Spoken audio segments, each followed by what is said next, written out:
Amen. Are you ready for the Word of God? Amen. We've been in this incredible series po, no? Called Kingdom Culture. At pinag-uusapan po natin for the past, ilan na ba? Halos isang buwan na po, no? What the kingdom of God looks like, feels like, and how it moves through His people. So we've talked about love, no? The foundation of the kingdom, joy, the atmosphere, and last Sunday po, peace, the posture of the Spirit-filled life. And today, we even go deeper into what the kingdom looks like when it gets hard. Sino po dito, you're going through tough times sa buhay mo right now? Or hindi lang po recent, but you know, the Christian life ay hindi po talagang, sabi nga nila, hindi siya, it's not a walk in the playground, in the park, but it's what? It's a war, it's a battle. We are in a battle. Kaya kailangan po nating matutunan itong next na kingdom value natin. Ready na po ba tayo? Let's talk about kingdom value number 4. Long suffering. How many are ready for the Word of God? Can you say that with me? Long suffering. Long suffering. Wow. Naniniwala po ako maraming mapapalaya ngayong umaga. Let's read again our key passage found in Galatians chapter 5, 22 hanggang 23 po. By this time, sana memorize yun na po ang fruit of the Spirit. Let's read it all together. But the fruit of the Spirit is love, joy, peace, kindness, goodness, faithfulness, gentleness, and self-control. Makakaupo na po ang bawat isa sa atin. Bala ko po sana kayong patuyuin para ma-apply natin agad ang long-suffering. But hindi po ako harsh. Ayan, magandang umaga. Marami pong salamat. Pwede po ba natin palakpakan ang ating worship team? Salamat po for leading us, no, sa isang masarap na worship ngayong umaga. Ayan. Kamusta po ang bawat isa sa atin? Amen. Tinan mo yung katabi mo, nakangiti. Amen. It's a good Sunday. Amen. Praise God po for this wonderful family that we have, that we get to see each other. We get to, you know, rub arms together at na-encourage natin, na-strengthen natin ang bawat isa. No? At sabi nga po ng Bible, ay kailangan po, let us not neglect the habit of meeting together. No? So we appreciate you, we honor you for honoring the Lord and putting Him first in your life. Palakpakan natin ang Panginoon. Amen. Hallelujah. So let's talk about long suffering. Ano po ba ang long suffering? No? I want to go directly sa sermon po natin ngayong umaga. No? Long suffering in Greek, the word used is macrothumia. Come on, say macrothumia. Ayan. Ang long suffering po ay macrothumia. It's more than just, hindi lang po to patience sa traffic. Sino po dito walang pasensya minsan sa traffic? Ayan. No, hindi lang po yun yung macrothumia, pero paghihintay. Sino po dito ayaw niya maghintay? Yun. Salamat po sa mga honest. No? Pero sana po may patience tayo sa natapusin ang buong service natin. Ayan, hallelujah. No? So let's talk about, sabi dito, macrothumia. It means long-tempered, no? Ito po yung opposite ng short-tempered. Hallelujah. Amen. Ready na po tayo sa word? No? Matindi po yung mapapalaya tayo dito. Again, it means long-tempered. This is the opposite of short-tempered. And also the ability to endure prolonged suffering without retaliating. Hello? Nagsasuffer ka na, pero hindi lang po yun yung suffering na ganito lang kaikli. Pero yung suffering na sabi dyan, na prolonged. Sino dito naka-experience nun? Have you experienced that in your life? Prolonged suffering, pero sabi dito, without retaliating. Ano pa po? It means endurance through trial.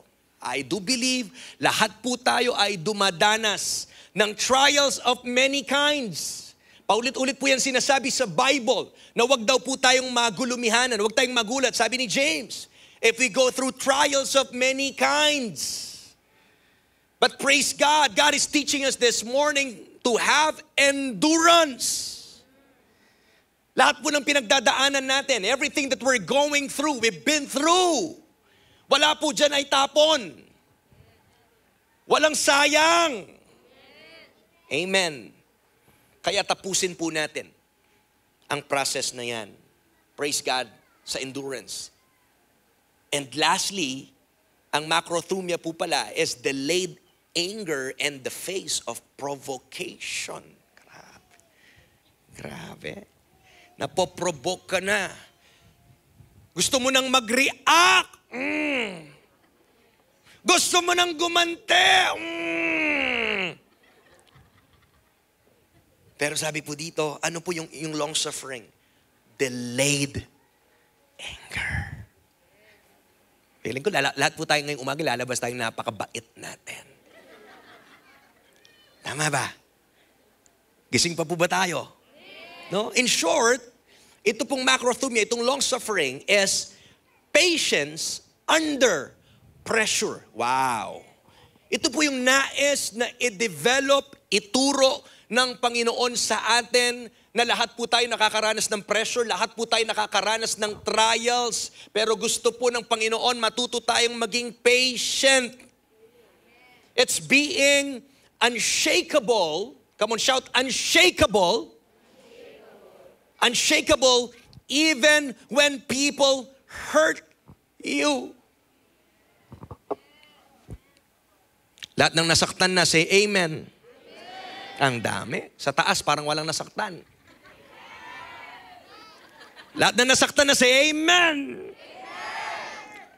Hello? I remember a famous quote, hindi ko po nasama dyan, by, I forgot kung anong year, but he's a famous baseball player. His name was Leroy, I think Leroy Satchel Paige, na yung kanyang quote sabi niya is, love like you've never been hurt. Grabe. Magmahal ka daw na parang hindi ka pa nasaktan. Grabe, no? Grabe po yung gustong i-develop ng Panginoon na character sa atin. This is, my dear friends, this is kingdom culture. Amen. That we remain unshakable even when people hurt you, hurt us, or circumstances don't change. Hello? Ito po, real talk na to. Yung iba po sa atin, maybe you've been praying for not just months, but years.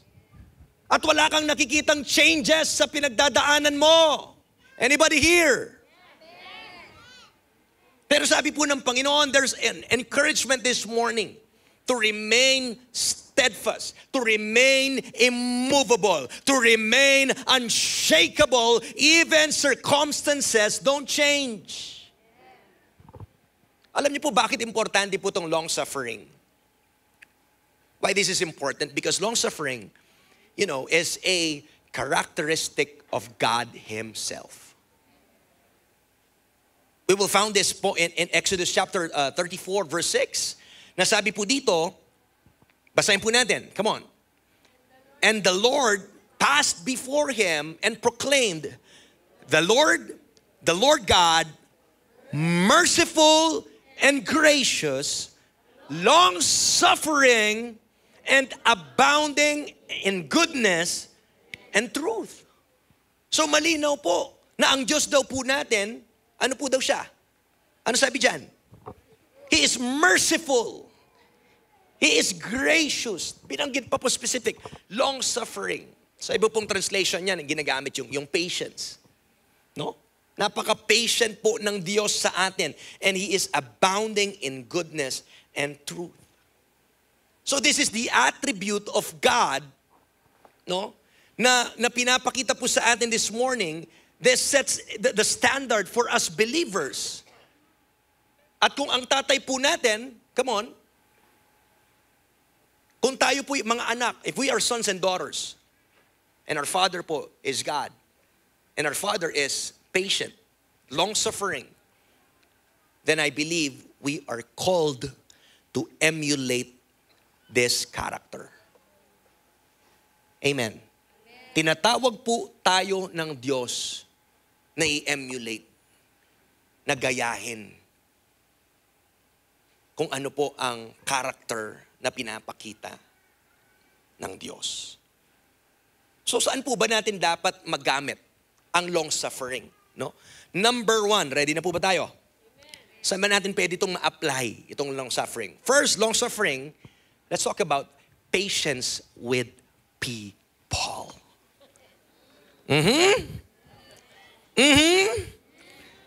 Come on, say, Patience with people. Come on, shout, patience with people. Let's be real. It's so easy to love people at a distance. Madaling magmahal ng tao ng malayo. Diba? Yung ganyan lang, I love you. Sabihin natin, sabihin mo sa kaliwa at sa kanan mo, I love you with the love of the Lord. I love you with the love of the Lord. Kala natin yung love sa church ay ganun lang. Uy, mahal kita sis. Hanggat masaktan ka niyan. Hanggat may masabi yan na di mo gusto, may magawa yan na di mo gusto. Again, it's so easy to love people at a distance. Pero ang tanong po is, what about those people who test your limits? Kamusta po ang mga tao na nasusubok tayo? Or sinusubok po tayo? Yung mga taong paulit-ulit na lang. Hello? Gising po ba tayo? Kamusta po yung mga taong sinaktan ka ng paulit-ulit? Hello? Come on, say aray. Come on, say arouch. Hello? Ano po ba sabi ng Bible? No? Lahat po kasi tayo naniniwala ko, lahat tayo dito nasaktan na. Taas kamay, lahat na nasaktan na. Wow. Yung mga di nagtaas ng kamay, saktan mo nga. Hindi, joke lang. Alam ko lahat, sinuntok ng isa, So sabi ng Colossians chapter 3, verses 12 to 13, come on, put on tender mercies, kindness, humility, meekness, long-suffering, bearing with one another, and forgiving one another. Wow, come on. Even as Christ forgave you, so you also must do. Come on, the Rock family. Ito po yung pinapaalala ng Diyos sa atin. Let's bear with one another. Magpatawad po tayo. Hello? Kung paano daw po tayo pinatawad ng Panginoon. So maybe right now, God is reminding every one of us. Maybe may pinapaalala yung Panginoon ngayon ng mga tao na maybe 2 years, 3 years, 5 years, 10 years na sabi ng Panginoon, patawarin mo na siya.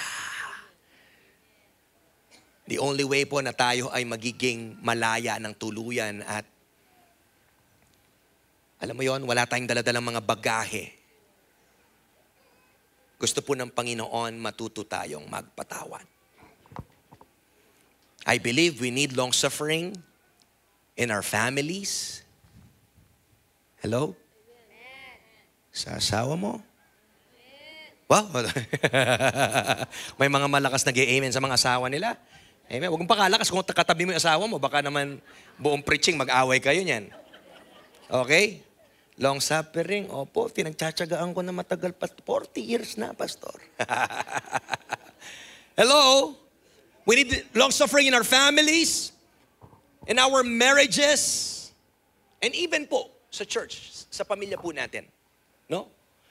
At alam niyo po, I think yung problema natin at times is this. Sometimes the problem, I believe, is not the people, but it's our expectation of perfection. Are you getting this? Yung problema pala minsan tayo kasi nagsiset tayo ng certain na expectation kung paano gagalaw ang tao. Paano dapat siya sa atin. Hello? Kaya po nagiging problem when we expect people not to make mistakes. We set ourselves up for frustration.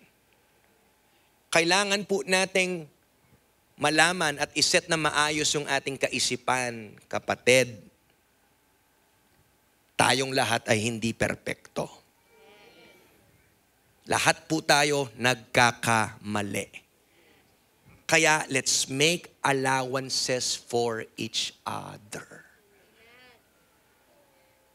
Wag super duper yung expectation mo sa katabi mo, sa kapwa mo, to the point na parang imposible na yung sineset mo sa kanya. At pag hindi niya naabot yun, ayun na po, mafo-frustrate na po tayo. Tama po ba?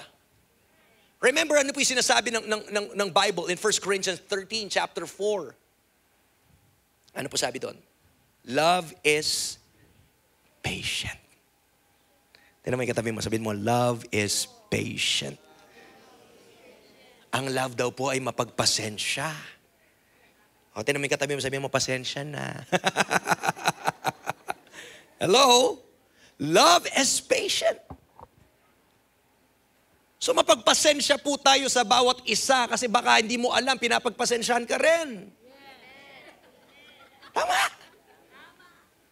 Hindi po natin alam kung ano yung minsan nagagawa natin. Maybe may nasasabi ka, di ka aware. I don't know. But basta importante po, maintindihan po natin tong culture na to, yung character na gusto ng Panginoon sa atin. Are you getting this? Baka meron din pong mga tao sa buhay po natin na ngayon na pinagpe-pray mo na baguhin ng Panginoon. I don't know, maybe you have this prayer, specific prayer, Lord, change this person. Lord, he's hurting me too much. Lord, sobra na. Lord, grabe na yung pananakit niya sa akin. Pero hindi po natin alam, on the other side, baka ine-expose ka ng Panginoon, maybe God is allowing you to go through that is because He wants to change you. What if kung mababago pala yung prayer mo, ang panalangin mo, Lord, baguhin mo siya, pero gusto pala ng Panginoon, baguhin ka niya. Palakpakan niya po natin ang Panginoon. Baka tayo po yung gustong baguhin ni Lord. Amen? So long-suffering, again. Patience with people. Long-suffering is choosing, come on, look at this, church. Choosing to stay, choosing to serve and forgive even when it hurts. Maganda po yan, ma-practice natin. Hindi yung masaktan ka lang ng minsan, ay, Lord, ayoko nang pumunta sa Darak City Church. Hello? Tama po ba? Yun yung long-suffering. Magstay po tayo. Patuloy po tayong maglingkod. Kaya gaya po ng sinasabi natin, this church is not a church for, alam mo yun, perfect people. We are all sinners here. We are serving a perfect God. Before we go to number 2, imagine po, Jesus, ito si Jesus na. Imagine Jesus with His disciples. Imagine how many times did they mess up? Ilang beses po bang nagkalat? Ilang pong beses na ni-remind ni Jesus? Ilang beses pong nagpasensya si Jesus sa kanyang mga disciples? Look at Peter. Peter denied Him. Thomas doubted Him. At yung masakit pa, Judas betrayed Him. Yet we will see po, no? Dun sa character ni Jesus, that He remained long-suffering toward them. na natili pong mapagpatawad, mapagpasensya si Jesus sa kanyang mga disciples. Kaya po yung long suffering, again, ito po ay character ni Jesus. The only reason that we can be patient to other people is because we've experienced po that unang naging patient ang Diyos sa atin. Aren't you glad that Jesus is patient with us? Palakpakan po natin ang Panginoon. Come on. Sige po, palakpakan mo si Jesus. If you can appreciate Him, how patient He is toward us. So that's number one, patience with people. After hearing this, ayan na. Meron na po tayong allowances sa bawat isa. Kaya nating lunukin yung mga ibang faults, kaya nating lunukin yung ibang mga bagay. Kaya nating pag-usapan yan. Kaya nating magkapatawaran. Okay po. Pangalawa po na long suffering is patience with circumstances. Ayan na. I don't know what's going on with you right now. Nasaan ka sa journey mo. But God is telling us to be patient wherever we are sa journey natin. Sabi ng James chapter 5 verses 10 to 11, brothers and sisters, as an example of patience in the face of suffering, sabi dyan, take the prophets. As you know, we count as blessed those who have persevered. Ulitin ko po, as an example of patience in the face of suffering, tingnan po natin ang example ng mga prophets.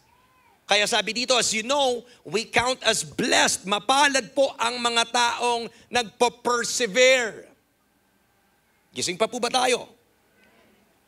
So makikita natin dito in number 2, God doesn't just call us to patience with people, but also patience in our process. Huwag po tayo mainip. Hello? I want to remind you again, over and over again, ito pong path natin. This is a journey through Christ likeness. We are serving not just a mighty God, but a wise God. He knows the things that He will allow sa buhay mo. And I do believe that every problem na tinatahak natin is tailor-fit. Swak sa'yo. Para sa'yo. Para sa'yo. Tingnan mo yung katabi mo, sabihin mo, para sa'yo. Sabihin mo rin, para sa akin. So hindi ko alam, gaano ka nakatagal dyan. Pero it's a reminder, maging patient ka sa process ng Diyos sa buhay mo. Palakpakan nga po natin si Lord, come on. Maybe some of you are in a season of waiting. Ayaw natin maghintay. You are waiting for healing? Anybody here? Maging patient po tayo. Waiting for breakthrough. Waiting for a relationship to be restored. Maybe there are some here po, you are waiting for dreams to happen. Some of us waiting for a child. Mga nananalangin po ng baby, magkaanak. And lastly, marami pa po to, but last, waiting for provision. Nasaan ka man dyan, kapatid, maging mapagpasensya po tayo. Because delays are not denials. Ang mga delay na nararanasan mo, hindi ibig sabihin po ang Diyos ay pinagsarahan ka ng pinto.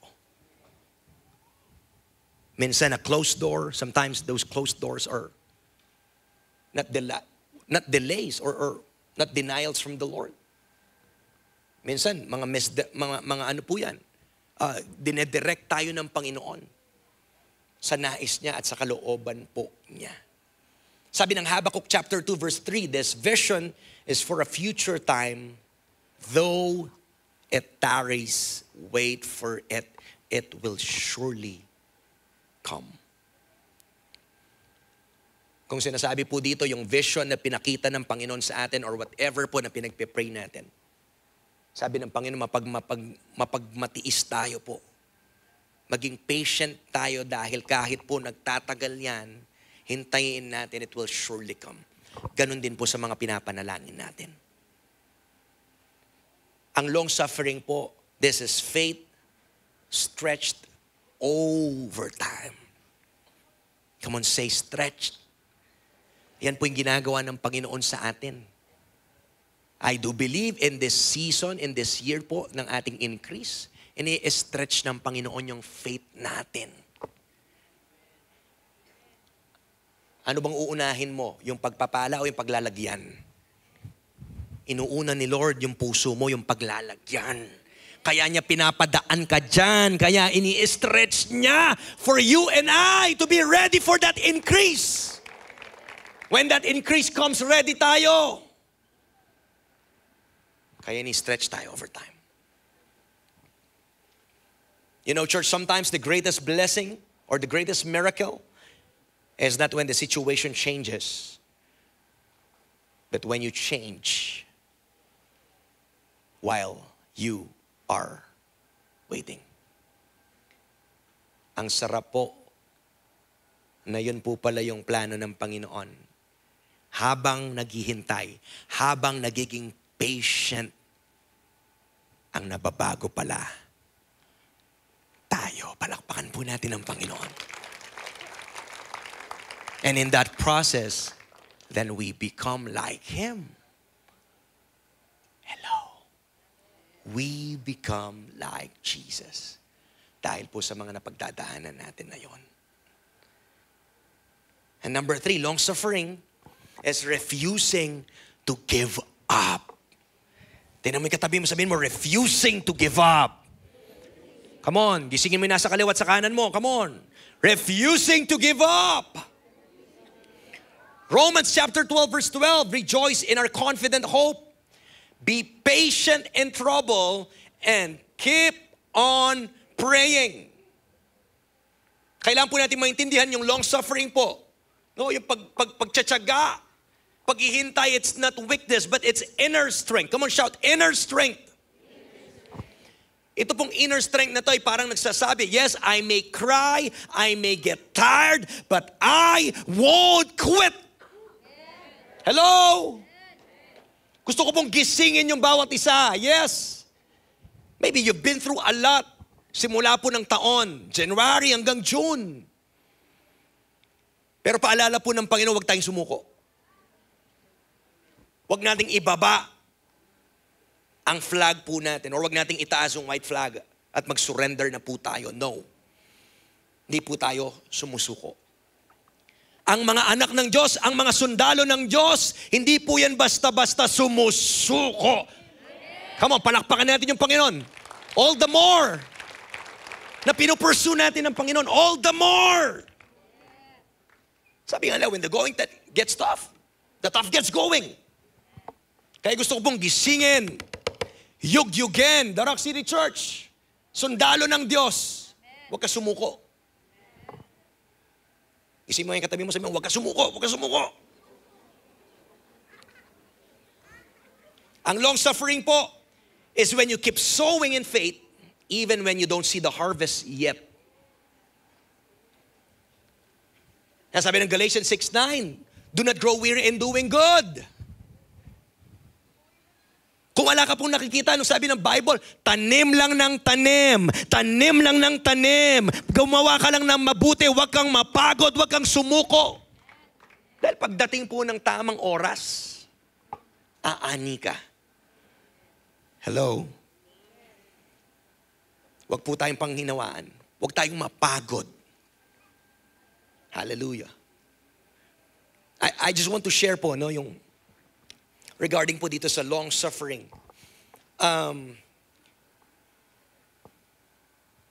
Alam ko po, you know what's going on sa buhay namin, sa family namin, regarding po kay Ablaze, no? At we are really, ang layo na po namin, napaka better namin ngayon. Hallelujah. No? Yung mga early, siguro the first 6 or 7 weeks po, or yung mga unang nalaman po namin yon, talagang para kaming nag-dive na hindi mo alam yung mararamdaman mo. And while we are praying and waiting for my son's scheduled operation, alam mo yon, minsan nafe-feel po namin yung, it's like fear is creeping in. And we dread for that day. No? I want to make it clear. Sa anumang pong paraan na pagagalingin ng Panginoon si Ablaze, doon po kami. Either He will let us go sa operation, or He will not let us go doon, but magpa-provide po ng miracle ang Panginoon. Yun po'y pinapaniwalaan namin patuloy. Kung saan man po, no? Pero pareho po naming paniniwalaan na kasama po namin ng Diyos.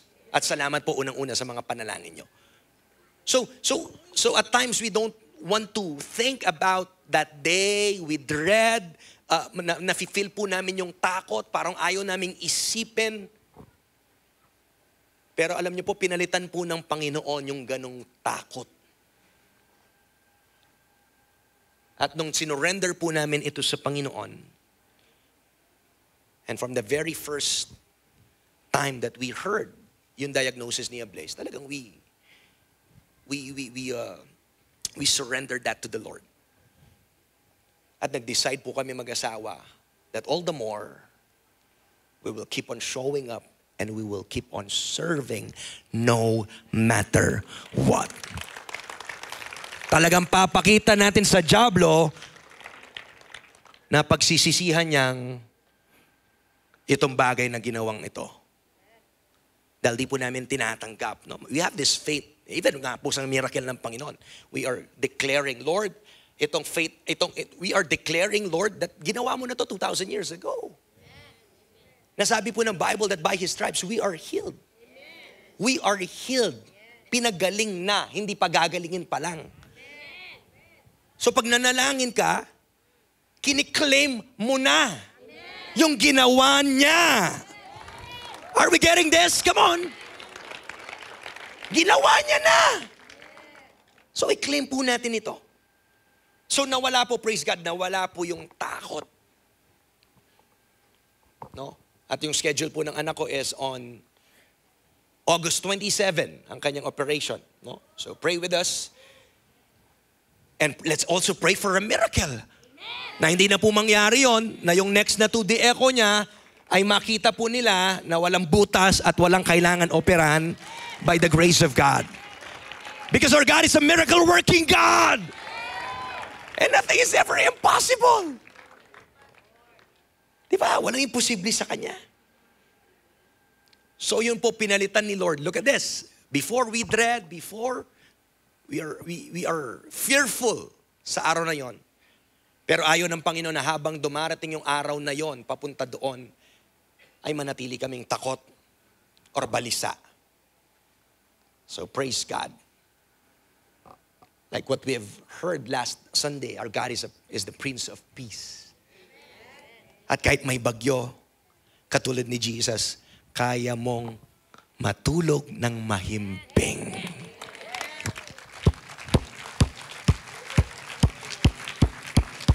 Come on, sige po, palakpakan mo yung Panginoon.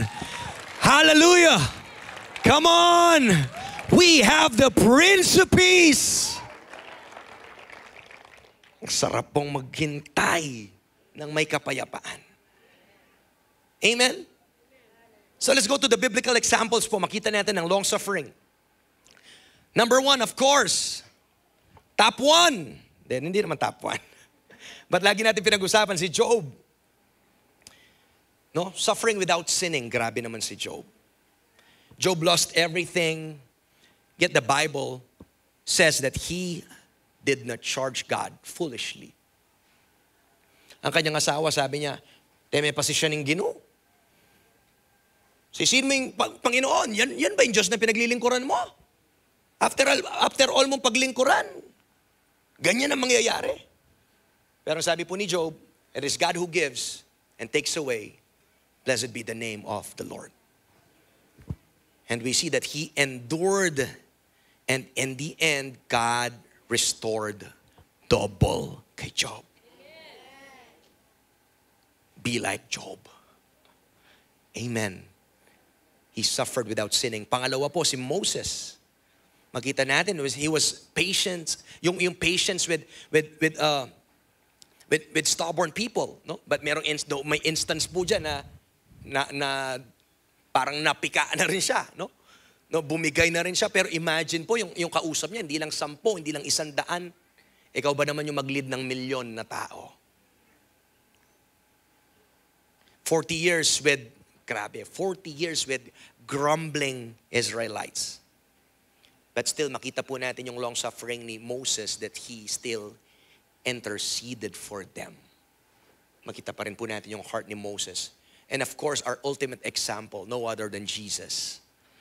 In 1 Peter chapter 2, verse 23, sabi po dito, he did not retaliate when he was insulted. Look at this. Nor what? Threaten revenge when he suffered. He left his case, wow, in the hands of God who always judges fairly. Tingnan po natin, makinig. Ang Diyos po, hindi daw po siya nag-retaliate. Grabe, kahit po sa sobrang tindi ng ginawa sa kanya sa krus ng Kalbaryo. While he was hung on the cross, still yung prayer niya, Father, forgive them. Panginoon, Diyos Ama, patawarin mo sila. Imagine po yung puso ng Diyos. Hindi galit, pero awa. Dahil alam niya na meron siyang Ama who always judges fairly.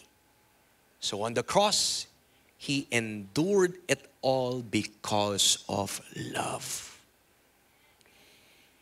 At alam niyo po, you and I are here today because of the long suffering of Christ. Palakpakan po natin si Jesus. Come on, sige, palakpakan mo yung love ni Jesus sa'yo. Hallelujah. Come on. May mga time na ilang beses na tayo nadapa, nakalimot, alam natin matigas yung ulo natin, pero hanggang ngayon, nandito pa rin tayo because God is very patient with us. Come on, palakpakan natin ang Panginoon. Hallelujah. Tama po ba? So ano ibig sabihin po ng long suffering? What does long suffering look like in us? Sa tingin niyo po, bilang Kristiyano, let's be practical. Taas kamay lahat ng mag-asawa. Mag-asawa. Ayan. Sige po, mag-asawa. Mag-asawa o may asawa. Sige, taas kamay. O. Mamaya, apply mo na yung long suffering sa kanya, ha? Hello? Tama po. Yung long suffering po ay hindi tayo basta-basta nagsasnap pag pagod na daw tayo. Isa lang po ang nag-amen. Hallelujah. Nasaan yung mga kausap ko mag-asawa? Sabi ko, hindi tayo basta-basta nagsasnap pag tayo'y pagod na at dumagdag po dito. Amen. Yung iba talagang ayaw nyo mag-amen? Amen. Ay, dumagdag na po. Hindi tayo basta-basta nag-aaway. Hindi tayo basta-basta nagsasnap. Pag meron tayong ayaw. Hello. Mag-make allowance ka sa asawa mo. Nawala na naman ang mga mag-asawa. Feeling ko isa tong marriage retreat or seminar. Hello? Taas po lahat ng kamay ng mag-asawa. Ayan. Can you still remember yung pinagsumpaan nyo? Can you still remember your vow? I remember yesterday, I sent a funny, ano po ba yon? Actually, it's a preaching of Pastor Peter Tanchi, I think, no, sa isang marriage retreat na sabi niya, when you are, ano sabi doon? In marriage, parang ganon, when you love, wonders happen. Or when you love, wonders happen, but when you are already married, you wonder what happened. Sabi niya. Nung una, marami daw wonders, maraming wow moments. But after that, when you're already married, you wonder, what happened? Pero praise God po dito sa long suffering. Okay? Pagtiyagaan mo. yung asawa mo. Remember yung covenant nyo sa altar. Hindi pag may ayaw ka, lakwan me. I feel the need to preach about this sa mga mag-asawa po. Hello? Dahil gusto pong sirain ng diablo yung union ng mag-asawa. Kaya dito po sa church, gusto nating i-strengthen yung bond na yon. Ne? Hindi basta-basta ating angeburi, tapos, yun na. And please po, kung may away kayo mag-asawa, post Facebook. Pwede po ba yun? Pakarinig ang asawa yung Facebook. Mamaya, pag naging okay na kayo, makita kayo sa mall holding hands. Hindi mo na buti nga, nabubura pa pero nakakahiya pag may nakakita na. Okay? O kung katabi mo asawa mo, kiss mo naman. Sabihin mo, I love you. Come on, sige. What does long suffering look like in us? No? Maybe sa mga nagsuserve, not quitting your ministry, dito po sa ating family, no? May nakasakit man sa atin, hindi rin po tayo tumitigil, humihinto. Also not retaliating when someone betrays you. Or continuing to believe even when it's been a long time. Hindi ko po alam ano po yung pinagdadaanan again ng bawat isa sa atin. Pero alam ko po practically may maituturo po sa atin ang mensahe pong ito. Na again, sabi ng Galatians 6:9, let us not grow weary while doing good, for in due season we shall reap if we do not lose heart. Kaya bilang pong pagtatapos, how to grow in long suffering. Sino po dito gustong mag-grow pa sa long suffering? Amen. Gusto pa natin maging mapagpasensya. Number 1 is stay connected to the Holy Spirit. Wala na pong iba. Please be reminded that these kingdom values are fruit of the Holy Spirit. So, kung gusto natin pong mag-manifest po ito sa buhay natin, then we need to stay connected to the Holy Spirit. Okay? Through prayer, no? Alam na po natin ito sa pagbabasa ng salita ng Panginoon, sa pag-commune sa Kanya. Number 2 po is remember how patient God has been with you. Gusto mong maging long-suffering? Gusto mong maging mapagpasensya? Isipin mo kung gaano naging mapagpasensya ang Diyos sa iyo. Kung inisip mo yon, ngayon magiging mapagpasensya ka sa asawa mo, sa kaibigan mo, sa boss mo, or kanino pa man po, sa kaibigan mo. Tama po ba? Ang Diyos po, He has forgiven us, grabe, over and over and over again. He's not just the God of second, third, fourth, fifth, sixth, seventh chances. Ang dami pong chance na binibigay ng Panginoon sa atin. Palakpakan niya po natin ang Panginoon. Number 3, how to grow in long suffering. Keep an eternal perspective. Ano sabi ng 2 Corinthians 4:17? Look at this. Sa New Life Version, the little troubles we suffer now for a short time are making us ready for the great things God is going to give us forever. Grabe. Sabi dyan, little troubles we suffer now. Katiting lang, kaunti lamang. We suffer a little, sabi, no? For a short time lamang. At hinahanda po daw pala tayo ng Panginoon sa mga great things na gagawin niya sa buhay natin. Sabi sa Tagalog po niyan, ang bahagya at panandaliang kapighatiang dinaranas namin ngayon ay magbubunga ng kagalakang walang hanggan at walang katulad. Kaya di ba po, iba yung joy na nararanasan natin? Pag after mong nag-suffer, after mong nag-endure, tapos nag-overcome ka on the other side, grabe yung joy. At grabe po yung pinatibay ka na ng pinagdaanan mong yon. And last, number 4, let love be your motivation. Long-suffering without love becomes resentment. Kaya po kailangan ang love. Yan po ang hindi mawawala sa lahat. Kaya nga ito yung foundation of the kingdom, love. Tama po ba? But when rooted in love, ano sabi dyan? Long-suffering, becomes worship. That's why I love the song that we sang a while ago. Nasabi niya doon, because I won't bow to idols. I'll stand strong and worship you. Na kahit daw dalhin tayo sa apoy, we'll rejoice because we know that He is there too. Amen po ba? So, long-suffering becomes worship. So, whether you are in a season that requires long-suffering, alam niyo po yon. Some of us are ready to quit. We are tempted to walk away. We are tired of waiting.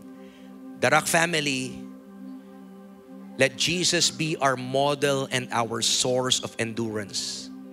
And I pray that by His grace, He will breathe fresh strength over us this morning. Gusto ko po tumayo po tayo dahan-dahan. I want to read Hebrews 12, 1-3, na sabi po dito, let us run with endurance the race God has set before us. Come on. We're already in the middle of the year. July. Pero praise God po, ngayon pinaalalahanan tayo ng Panginoon for His endurance, sa kanyang kalakasan na hindi po tayo manghinawa, hindi tayo mapagod, but tumakbo tayo ngayong 2025 na may fresh na kalakasan galing sa Panginoon. Think of all the hostility He endured. Then, wow, you won't become weary and give up. Palakpakan po natin ang Panginoon. Kung napapagod ka na, isipin mo yung ginawa ni Jesus sa krus ng Kalbaryo. Kung nasasaktan ka na, isipin mo ang tiniis at ginawa ni Jesus sa krus ng Kalbaryo. And let us come this morning and receive His grace to endure. The Rock family, even if we are suffering, if you are suffering, I want to tell you, we don't suffer alone. Hindi ka mag-isa. And if you are in the season of waiting, I'm telling you, we don't wait forever. And we don't endure in vain. Hindi sayang lahat ng ginagawa mo, lahat ng iniyak mo. Come on. Nothing you've been through will ever be wasted. Come on. Uulitin ko po, nothing you've been through ay masasayang. Because Jesus is with us.